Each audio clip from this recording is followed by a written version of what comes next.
Kids are tired.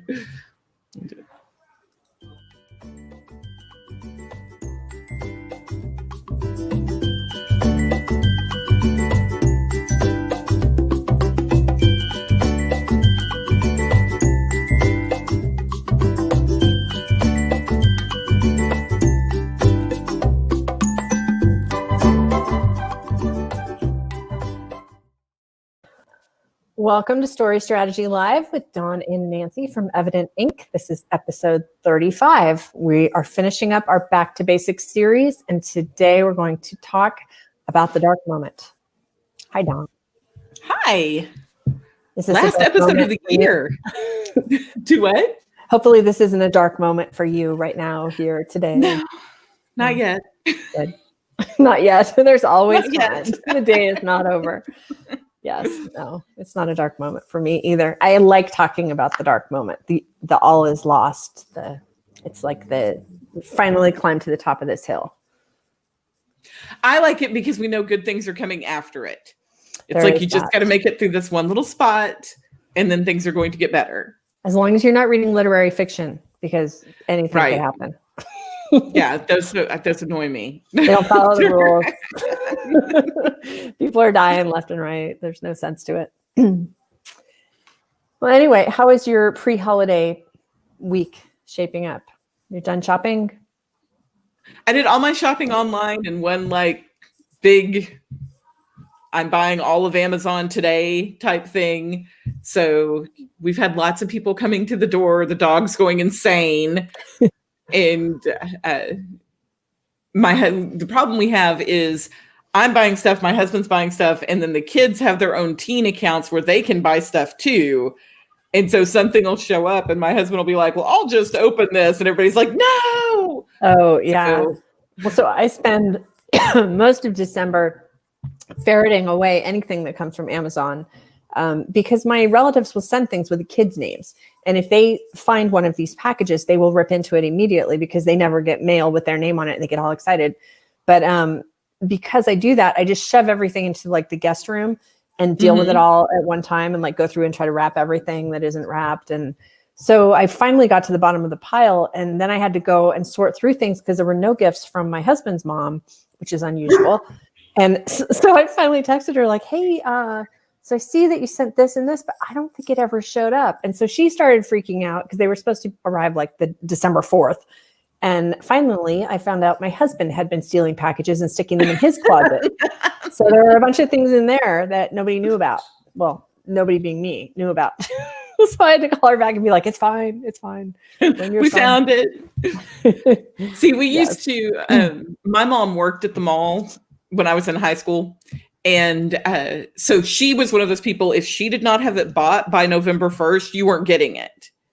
Because she would work forever. And she always took from the day after Christmas until New Year's Eve or New Year's Day off. But working up to that, she basically lived at the mall, but she didn't have time to shop. And she would do things like make me stand in line with her while she was buying my gifts and then put them away and wrap them up and put them under the tree. And so more than once we had one Christmas, I remember particularly, I wanted a picture album because this was back when you actually printed off paper photos and didn't carry them all around in your pocket on your phone. I remember that. So I found one that I liked and I was with her and she's like, okay, I'll buy it. I'll wrap it up. I'll put it under the tree. And I was like, okay, whatever. And so she bought it. Well, she forgot to put it under the tree. Oh. And so the Christmas night, after we'd opened all our presents and everything, I was putting stuff away and I came out and I looked at my mom. I was like, where's my picture album? And my dad got all mad at me. You ungrateful little. Yes, we got all of these gifts. What are you? And I'm like, no, really, I held it in my hand. I stood there while I watched her buy it, And my mom kind of wandered around the house. And then she came out with 3 other things of, oh yeah, this was in the top of the closet and this was in the utility room.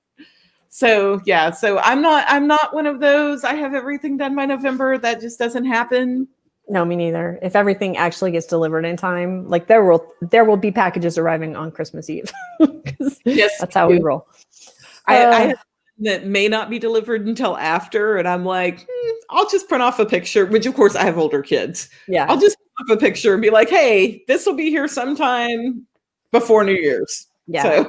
Oh, it's fine. Well, anyway, I suppose we should talk about the dark moment. Yes, we're talking dark moments. And we're talking not just dark moments, but we're talking dark moments, final push, big boss battle, and then happily ever after. We're cramming it all together at the end here. So I have turned off my messenger. I told Dawn before we started, my husband's on like a rampage, and it has dinged every 3 seconds since the last time I told you it was dinging when we were. This one is of Betty White holding a hot dog. I need this to not be happening right now. Okay, I think I fixed it. Sorry. So, Dark Night of the Soul. We'll go back there. Sorry about that. I'm sorry, I have images of Betty White in my head now. So this is the moment where everything is lost. It's sad. Your hero is not going to survive. They're going to lose. All bad things are happening right now. Yes. And so Save the Cat actually breaks this into 2 beats. They break it into an All Is Lost beat and a Dark Night of the Soul beat. They're kind of all weird. The same thing, in my opinion. Well, one thing that I saw that I thought was interesting was that, and I'm sorry, I just coughed into this microphone, that if you're writing plot-driven versus character-driven, your Dark Knight might be different. Yes. And so we'll kind of talk about that a little bit more and give some examples in a few minutes. But I think sometimes when you're writing character-driven, like romance or maybe chick lit or some more, character-focused stuff where like the stakes are not so high that people are going to be dying in your dark moment, it's sometimes hard to figure out what that dark moment is going to look like. So we'll talk about that in a bit too. Right. We're definitely going to talk about, can you have a dim moment instead of a dark moment? And there's some debate about that. So basics on this is the Dark Night of the Soul is the end of Act 2. It's basically at your 75% mark. And the key thing you need to know about it is that there's some point where your character has hit rock bottom. They know they're at rock bottom. They don't know any way out of rock bottom. All is lost. Crying should ensue. Right. Well, so for a character on like a quest, like in a fantasy or something, generally there's like the one thing that they need to get that the quest is pursuing in order to save the world or save your brother or whatever the objective of the adventure is. And this is the moment where that one thing gets destroyed by fire or is dropped to the bottom of a canyon and will never be retrieved or whatever. It has to be in those types of books. The dark moment has to be impossible. Like everything that the book was about up to this point, now it's gone. It's like, it's ruined. Forget it. We might as well walk away. And that's what draws your reader into like, oh my God, what is he going to do now? Yeah. Your reader needs to be worried. And I'm going to give a quick personal example. So we took the kids to Universal several years ago, and we were on the Jurassic Park ride, which is a water ride. And you go through all of the, like the little nice dinosaurs eating on the side or whatever.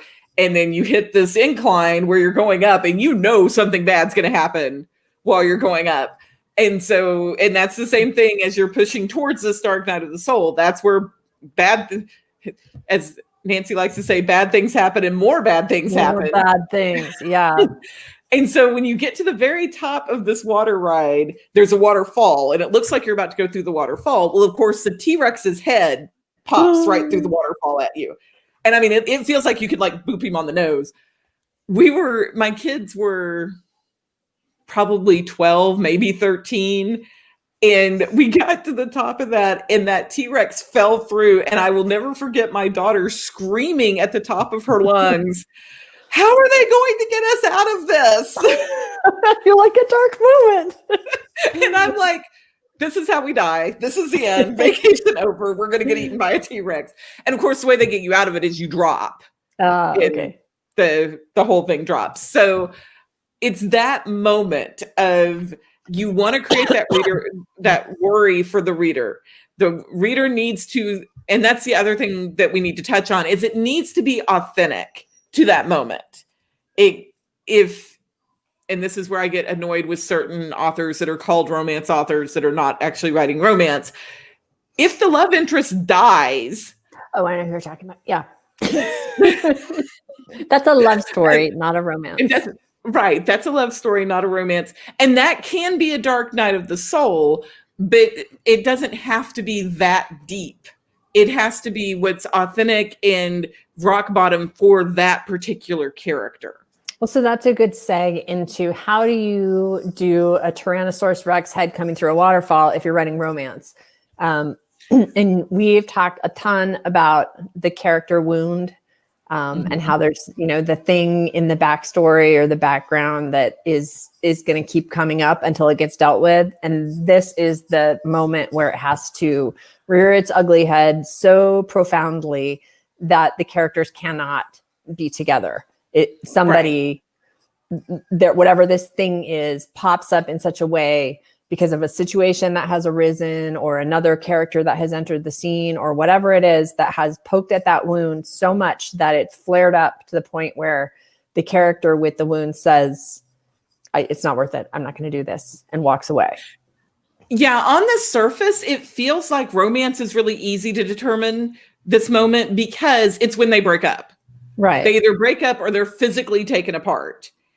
And the underlying current of that it's very important to keep is the fact that it has to go back to that wound. And so if you have, making up a romance, if I have a romance where the heroine was cheated on by her ex-husband and she walked in with her ex-husband and his two secretaries on their, kitchen counter, then probably that dark night is going to be related somehow to her being cheated on or being betrayed. Mm-hmm. If you have the heroine was cheated on and that's her wound, is that she doesn't trust that anybody's ever going to be faithful to her. But then the dark moment is that the hero decides that he's going to take a job across the country. Those two don't mesh, and it still can work, but it feels a little off. Yeah, it's because it doesn't go back and poke at that bruise, basically. Or like if her wound is that she was cheated on, but then a pack of wild dogs races into the kitchen and kills her love interest. That it's not quite right. Yeah, it's got to fit. So we had some examples. They don't involve wild dogs. That don't involve wild dogs. Talking about the fantasy and how it's the point where whatever they need is gone for some reason. That fits perfectly on Narnia, The Lion, the Witch, and the Wardrobe. Because if you've seen Narnia, you know that the whole time they are depending on the lion, which is Aslan. And he's the one who's going to save them. He's the one who guides them. He's their mentor, all of that. And at the exact 75% mark, Aslan dies. He gets sacrificed. And they watch it happen. And so that's okay, how are they going to get out of this? Right. The leader is gone. How are we going to fix it? And it immediately, and I think this is important to you, there's a moment of grief involved there. And that's what sometimes, especially in romance, people like to skip over. Yeah, because it's hard to write that. You don't want doing that to your characters. Right. But there needs to be a moment of sadness there, or a moment of just frustration, anger, some kind of emotional reaction. But there's a moment of grief, and then the characters regroup. And they're like, we're going to go to battle anyway. And so that's when you get your final push. That's when you get the big boss battle. And then at the end, because of course they win the battle, you see them getting crowned. Right. Well, and so another good example is the Princess Bride, because they're in the Humperdinck's castle and they're trying to rescue, Wesley. And they find him in the dungeon, but it's too late. He's dead. Yes. Well, then they drag his corpse around. Dead. Yeah. He's only mostly dead. Right. But so it's go ahead. Well, I was just going to say that's it's a good example. You cannot fake someone's death most of the time. That's not a great one to try to use, but it's very effective in that movie at that moment because you really think he's dead for a minute and you're like, wait a minute, Right. but how's this going to work out?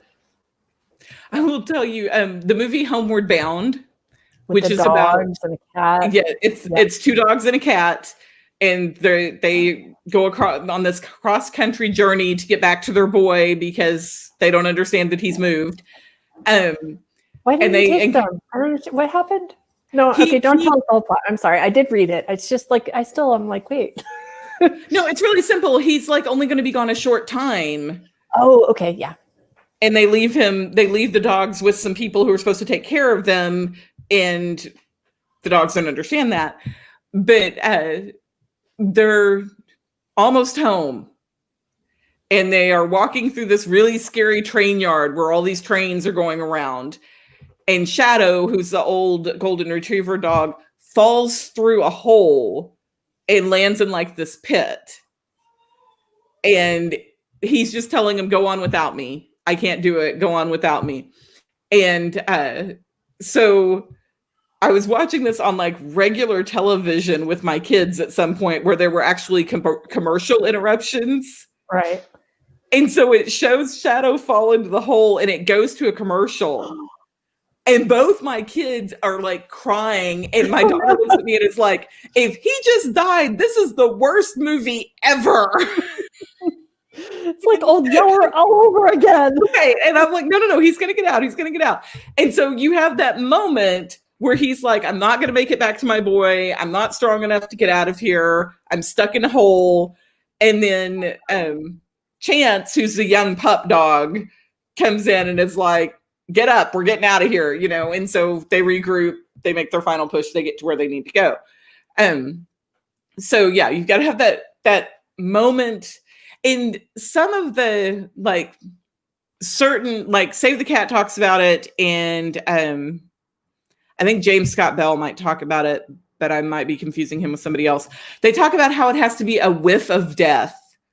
Like there has to be a hint of death. And I think sometimes writers, especially new writers, are like, well, somebody has to die. No, it doesn't have to be an actual death. It's whatever means death for that character. Right.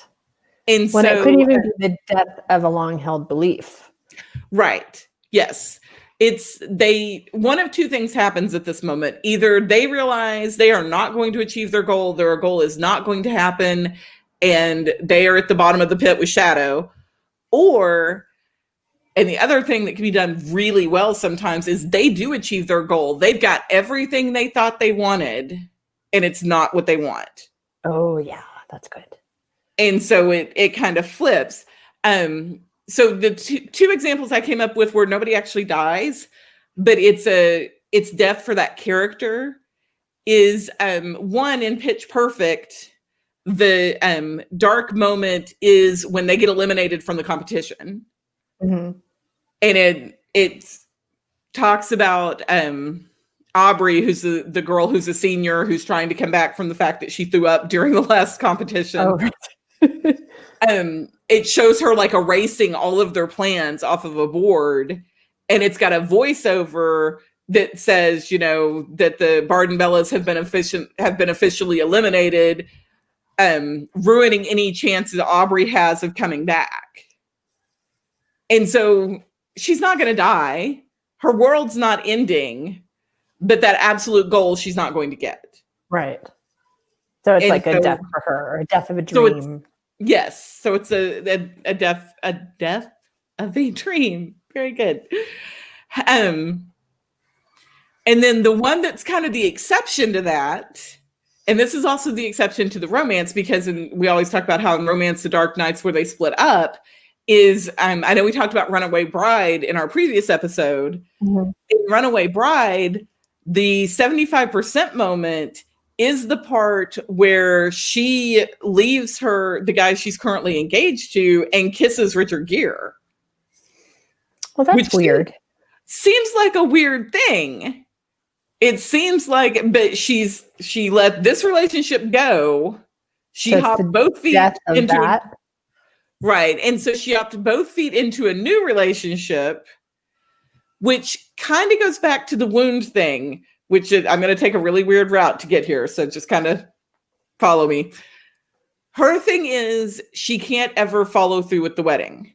She always ends up stopping. She always ends up moving on to another relationship.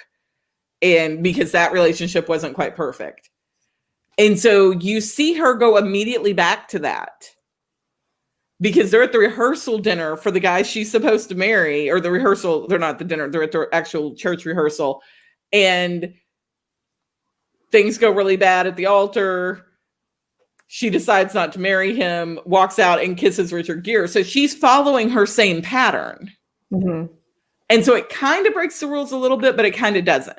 Because kissing Richard Gere is the death of her pattern, because he's going to be the one that she doesn't leave. Except for that she does leave him. Oh, well, and so that movie doesn't even work. It's the death of the other relationship. But we don't care about the other relationship. Well, you're supposed to up until that point. Oh, that's a weird one.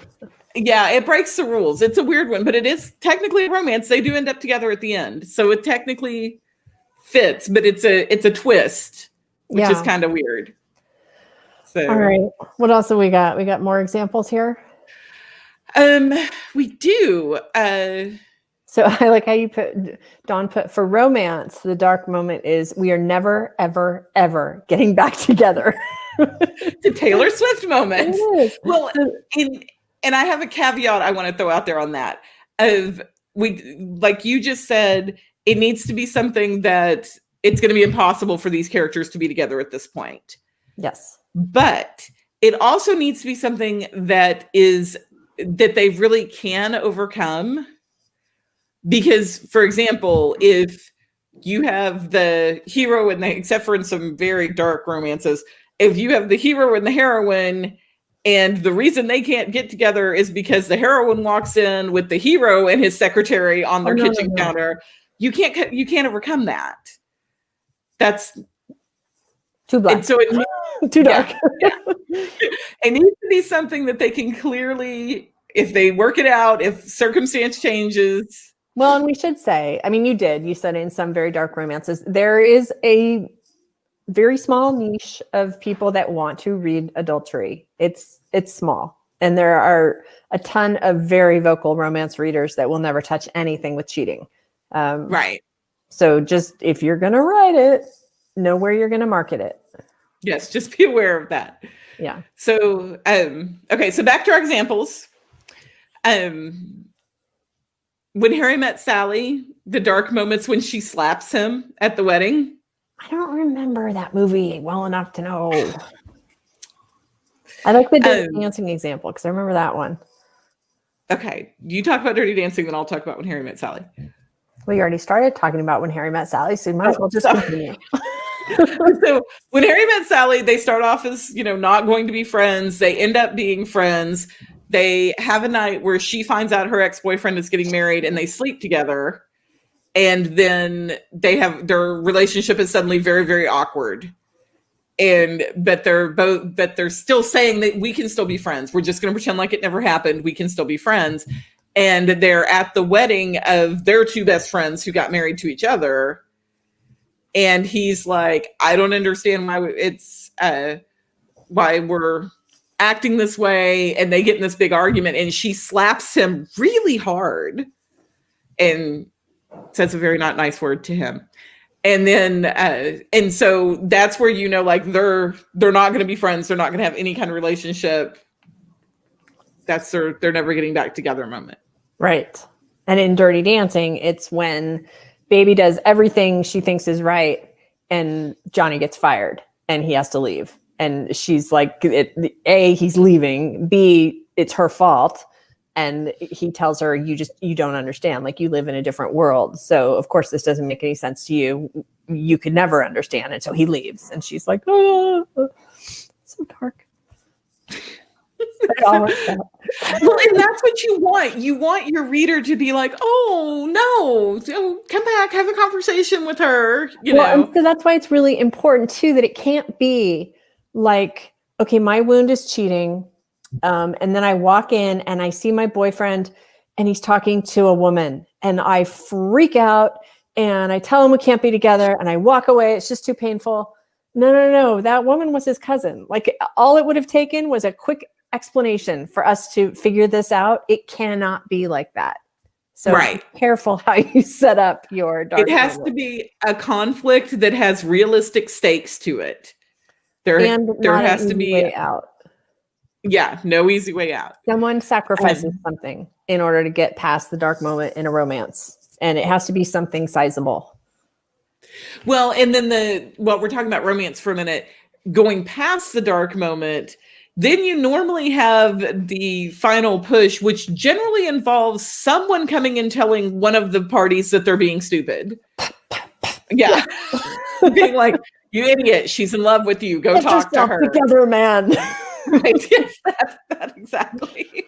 Yeah. We need to add that into our list. The get yourself together, man moment. J.R. Ward said something that I probably shouldn't repeat during the Romance Out There Mastermind, where she has a moment with herself every now and then where she has to say to herself, listen, it starts with an F. You ends with an ER. So now everyone's like, I had a listen moment earlier. Yeah, so you have that moment, and then you have whoever, and usually it needs to be whoever screwed up the worst. Be the one to be like, okay, we're going to fix this. Yeah. And then you get to have the grand gesture instead of the big boss battle. And the grand gesture is usually a lot of fun. Well, and what I like, because in like non-romance, there's usually it's storming the castle. You said that in Save the Cat, that's the whole third act. But when I took the Alexander Sokoloff class, where Stealing Hollywood, where you basically use the way they write screenplays, there's usually a moment, if it's, like a team thing, friends or whatever, where whoever gets beaten down gathers their people together and they kind of, hold each other up. They make a plan and they go after the thing together. And in romance, that's usually like, the guy meets up with his buddies and they give him a good talking to, but they also pat him on the back and tell him he can do it. And, or they're like, we'll win her back. We'll help you. We'll plan a party or, whatever it is. And then at the end, it has to be just the one person who gets the final success. But I always love that, like coming back together, making the plan kind of moment. Yes, that's always cool. Well, and then you have going past which we'll go back to a couple of more examples of the black moment in a minute. But when you get to that final push, like you were talking about, you have the gathering of the team again. And then you have where they usually there's some kind of big battle, and then there, like you said, there's the one person who has to go on. And so like in Harry Potter, they have the wizard chess battle. In the very first Harry Potter, they have the wizard chess battle, and Ron and Hermione, like Ron's hurt, Hermione can't help, and it's okay, Harry, you have to go on alone. You were the one who is chosen. And this is one thing, and we're not actually going to do an individual episode on some of these final things, but the final battle and the grand gesture need to be specific to the character. Like that character needs to take down whoever their antagonist has been. Right. And back way when I very, very first was writing, I had written a thriller, and at the end, the girl is like, fighting with the guy who's been stalking her and that kind of thing. And I had somebody else show up and kill him, like at the last minute. Like it was a character with all the glory and the satisfaction from yes. But now and so it was a character that you knew who'd been present through the whole thing, but right before he's going to get the upper hand on the bad guy was going to get the upper hand on the heroine, this other guy showed up and shot him from a distance. And the people who read it to start with, which I'm grateful that I was a baby writer and I had grown-up writers helping me that were like, no, she has to take down her own monster. Yeah. And so it's kind of the same thing with the grand gesture too, that you have to be careful in romance of, like you said, at the end, it has to be the two of them. Oh yeah. You can't have a big team grand gesture. They can set it up like in, Shaking the Sleigh. You remember it was all set up like A Christmas Carol at the end. She hated Christmas and he was trying to win her back. And so he did this whole Christmas Carol thing where people would from her past and then someone from her present, and then he was her future. But he had the whole town outside the hotel room window singing Christmas carols at one point. And so that was the like storming the castle. Right. But then you got that moment between them. Right. At the very end was just him. Yeah. Right. So, okay. What else? We had some other great examples. What else did we come up with? Oh, the one I wanted to mention, we kind of passed the whole black moment thing and have moved on to the very end. But if we went back to that for just a second, I was thinking one of my very favorite movies isn't a thriller or a mystery or anything. It's a drama, I guess. Almost Famous. Have you seen that movie? I have not. I've never seen it. It's one of my very favorite movies. And it's about this really young music writer who gets this crazy opportunity to cover a band called Stillwater. That's a fake band, but it's like set in the 60s, 70s. And so he gets to tour with them. But this kid is like 13, 14. And so he sees a lot of stuff that's, but he idolizes this band. And it's like, this is the life he wants. He wants to be a music writer. And so he goes on tour with them. And there's a point where like they're rising to fame and they end up buying a plane instead of touring on their bus. And so they're on the plane and all of a sudden it's like the plane is going to crash. It's shaking. It feels like it's falling apart, and they start telling each other they love each other. But then when it really seems like they're all going to die, they start confessing things. Oh, no. And this kid is on the plane with them and he's hearing all these confessions and realizing that like this band is screwed. Like there's no way they can go on from here because look at all these horrible things they've done. And now they all know about all these things they did to each other. And so when the plane finally like it rights and they're all like, oh. And when they land, the band is broken up. Yes, and that's all it took. One almost death experience. But it was an almost death. And so that's the whiff of death. And it was the dark moment and they cannot go back. Like everything is broken now. I'm going to have to watch that now. It's a great movie. I mean, if you like, I'm a big like 70s music fan, classic rock, and it's very about that era. And it's got Philip Seymour Hoffman. He's like this great old, like wizened music writer that's kind of the mentor for this kid. Very tell it like it is. Now I want to see it again. Anyway, all right. This is not the episode about Almost Famous.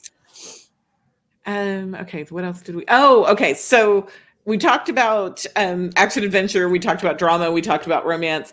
If we're talking about thrillers and mysteries, the dark moment is almost always where there's some moment that whoever the protagonist is thinks that the antagonist is smarter than them, has more resources than them. They're just not going to win. So it's like a giving up moment almost. Yeah, it's doesn't necessarily have to be a giving up moment, but it's a very I can't get up off my knees type moment of it's, when the serial killer that the cop has been chasing has, killed his wife and dumped her on the front porch, or, it's a very personal, usually moment that's more, we're not going to make it through this. Or it's the decision of, and this is usually what you see in mysteries and thrillers too, not so much in cozies, but in like actual thrillers, it's the decision of I'm probably going to die and I'm going after this person anyway. Right. That makes sense. So it's, cozies, they don't get that dark, but. Well, you had Gone Girl as an example, and I honestly don't remember. I mean, I read it, I saw it, but it was so twisted that I felt like the story structure was maybe not super predictable. Yeah, Gone Girl's a little bit of an anomaly, and I used it here a little bit because, first of all, my first impression of Gone Girl was a friend of mine was reading it, and she was like, you would probably like this, but I want to throat punch every single one of these characters. She's like, I hate all of them. They are all terrible people. That was what my husband said. I made him watch the movie and he was like, I just hate people right now. Like I hated every single person in that movie. He's like, the only person I liked was Barney, and he's dead. Right. And so here's the thing about Gone Girl, because you kind of have two intersecting timelines, and or I guess if they're in the same timeline, I guess it's a two intersecting point of views, because you have Amy and Nick. And the dark night really for Amy comes when she has contacted Desi, who was her ex-boyfriend, who's played by Neil Patrick Harris, and she's like at his house, and you kind of, especially in the book, you very much get the impression that she thinks he's going to take care of her. This is going to be the perfect place for her to hide out and rejuvenate and regroup, all that kind of stuff. And then you find out like he's got cameras everywhere. He one of the like the 75% mark in the movie is when he kisses her on the forehead and says, "I'm never letting you go. I'm never letting you go again." Right. But it's not a sweet little "I love you so much." It's more like "welcome to your cage." Yeah. And so that kind of dark area there involves that. Plus she ends up killing him. That was dark. Yeah. Yeah, that's definitely the dark moment. But then if we're following her timeline, she regroups. She shows up and shows, "Hey, I'm alive and everything's wonderful and everything's going to be perfect now." And then for Nick, since you've got his side going too, his dark moment comes a little bit later, but he's arrested, which is kind of the dark moment. But I think the really darkest moment for him is he's already got it in his head. He's leaving her. That he's out of this relationship. She is crazy. He's done. And then she basically is like, "I'm pregnant with your kid. You're not going anywhere." Right.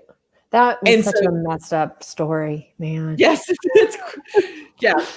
So it doesn't follow strict story structure, but those two moments hit at the right time. Yeah. That I was like, okay, that'd work for the examples here. Yeah, my husband has still not forgiven me because it ends on such a low point where you're like, what? Yeah. He was like that. No, I want those hours back. Yes, that's my whole like, okay, we're going up the hill. T-Rex comes out to attack us.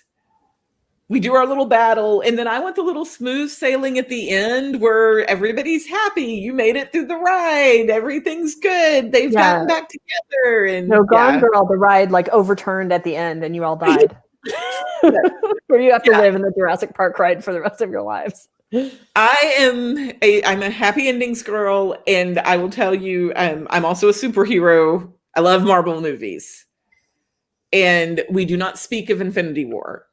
Okay, that just you've mentioned this before. I'm not a that just people who know Infinity War will know why. Okay, but it's one of those of we fought through everything. We got to the dark moment, and then instead of the dark moment getting better, it's like the lights are going off, and then all the lights in the town are going off, and the end of the world is happening. Is that Infinity War? Is that the one you're talking about? Okay, yeah. When I was like researching dark moments, that popped up a couple times, and I was like, I don't know who these people are. So I'm sure it did. That's what we need to have a rant day. Like one of our videos just needs to be us ranting about things. And then I don't do horror. I don't watch horror. I am a big fat chicken. Horror, and I know I don't say it right in my accent either. Horror. Scary movies are not my thing. Got it. But one that came up that I've actually seen, and I actually read the book because I didn't give in to any peer pressure in high school except for you have to read Stephen King. And so I've actually read Stephen King's books up until like, I haven't read any of the newer stuff. But in The Shining, the dark moment there, and I thought this was really interesting, is I'm talking about the movie, not the book, because I don't touch the book. In the movie, the dark moment is where his wife finally finds out that he's lost it. Oh, where she thinks he's been working away. Right. And she goes in and she sees that all he's been typing is the all work and no play makes Jack a dull boy. So that's like, you want to talk about the death of a dream. That's where she has hit like, oh. he hasn't been working. We're trapped here. Huh? And then shortly after that, he comes after her with an axe. So, Yeah. I still have nightmares about the hedge maze. Oh, yeah. Is it a hedge maze? And I saw that movie way too young, and I don't understand what it was they were running through. It's in Colorado, this hotel. There's not a lot of hedge mazes here. Like, was it a parking lot? Where were they? Okay, so the hotel is the Stanley, which is in Estes Park, Colorado. Yeah. But he moved that hotel. It doesn't take place in Colorado. Okay. Where's it supposed to be? I'm pretty sure it takes place in Maine. I think everything in his world takes place in Maine. It does. You're right. And is it a hedge maze then? I don't know what kind. I know it's a scary place with a lot of snow and ice, and I don't ever want to go there. I just remember that little kid running through there and diving into one of the snowbanks and like. Yes. Yeah. And then it just shows him like frozen. Yes. Worst nightmare. Yeah. Ugh. And I've actually been to a wedding at the Stanley Hotel. That's how I knew exactly which one it is. When a good friend of mine got married there. I think we drove past it the other day coming back from Beaver Creek, but when I stayed in Estes Park, a few of the girls, I was on a writing retreat, went up and did the tour and stuff, which I would like to do, I think. But. Yeah, I'm a big fat chicken. I didn't do the tour at all. We showed up for the wedding. The wedding was gorgeous. It's a beautiful hotel, beautiful backdrop. Wedding was fabulous. And then we left before anything could scare me. You didn't want to see any little twins standing at the end. So you came in and just had the twins. It's like the twins. Well, okay, so quick little story about that. I didn't know the history of the hotel. And my friend had sent out the invitations. And so I was calling, trying to make us a reservation. And I swear I called that hotel 3 times and nobody ever answered the phone. Mm-hmm. And I'm like, how are you running a hotel where nobody answers the phone? I don't understand. And so we ended up making reservations at another hotel and not staying at the Stanley. Mm-hmm. And I know that was the universe or whatever going, Dawn doesn't need to stay in a haunted hotel. We need somebody not to answer the phone. So she stays over here at this other hotel that has this beautiful view of the mountains. And doesn't spend all night laying there waiting for a ghost to come tap her on the shoulder. So I was a travel writer for a while. And there was a point when we lived in California where I didn't have a lot of opportunities to travel, but I was, driving distance from some stuff. And so I went to, God, where was it? It was in a little town somewhere in Ventura. It was like an old hotel from like the gold mining era, early prospector days or whatever, which did happen in California as well. But so it was like this old saloony hotel. And I guess it was supposed to be the most haunted hotel, I don't know, in Ventura or in LA. I don't know.